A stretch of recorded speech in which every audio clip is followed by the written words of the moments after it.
सोचिए अगर आपके शहर पर न्यूक्लियर अटैक हो जाए तो आप क्या करेंगे? बस एक पल और सब कुछ खत्म। आपका घर, माँ-बाप, पत्नी, आपके बच्चे सब एक सेकंड में राख बन सकते हैं। लेकिन सवाल है क्या वाकई आप कुछ कर सकते थे अपने परिवार को बचाने के लिए? जवाब है कर सकते थे। अगर आप अभी से तैयार हैं। ये पूरी जानकारी जिंदगी और मौत की दूरी को तय करेगी क्योंकि न्यूक्लियर अटैक में सिर्फ धमाका नहीं मारता। असली तबाही शुरू होती है धमाके के बाद जिसे कहते हैं रेडिएशन फॉलआउट। जो लोग ब्लास्ट में बच जाते हैं वो जानकारी ना होने की वजह से रेडिएशन की वजह से धीरे धीरे मारे जाते हैं।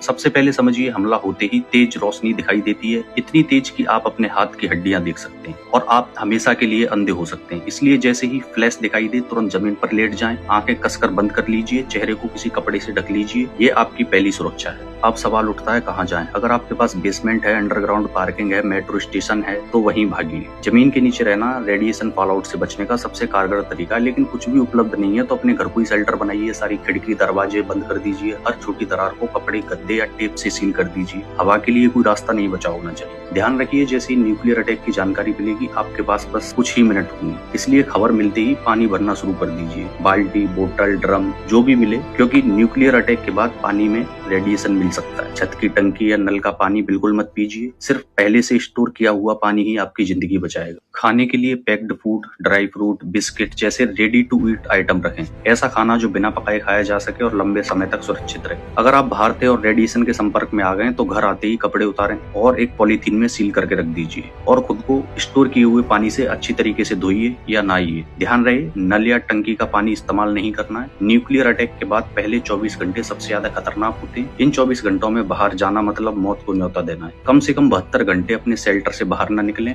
अगर सरकार से निर्देश मिले तो उन्हें जरूर माने, उनका पालन करें। अगर कोई सूचना ना मिले तो भी 3 दिन तक घर से बाहर नहीं निकलना है। ये 3 दिन आपकी जिंदगी और मौत तय करेंगे। और एक बात और, न्यूक्लियर अटैक के बाद ईएमपी यानी इलेक्ट्रोमैग्नेटिक पल्स उठती हैं जो आपके फोन, लैपटॉप, टीवी, वाईफाई जैसे इलेक्ट्रॉनिक आइटम को पूरी तरीके से खराब कर सकती हैं। इसलिए एक पुराना एंड्रॉइड फोन, पावर बैंक और वॉकी टॉकी को एल्युमिनियम फॉइल में लपेटकर स्टील के बॉक्स में रखें। हो सकता है यही आपको बाकी बची हुई दुनिया से जोड़ रखे। लेकिन सबसे जरूरी चीज क्या है? शांति। पैनिक नहीं करना, घबराना नहीं है। हर फैसला सोच समझ कर लेना है क्योंकि nuclear attack one time game है। जितना शांत रहोगे उतने बचने की संभावना ज्यादा होगी। और याद रखिए ये जानकारी सिर्फ आपके लिए नहीं है, आपके परिवार के लिए, आपके दोस्तों के लिए, आपके पड़ोसियों के लिए, पूरे समाज के लिए। क्या आप अकेले सुरक्षित रहना चाहते हैं? नहीं ना? तो इस जानकारी को हर उस इंसान तक पहुंचाइए जिसकी आपको परवाह है। आपका एक शेयर किसी की जान बचा सकता है। यही असली इंसानियत है। और जब आप जिंदगी बांट रहे हैं तो एक वादा कीजिए, आप जनहित वार्ता की हर पोस्ट से कुछ ना कुछ सीखेंगे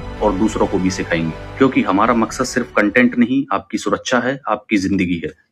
जय हिंद।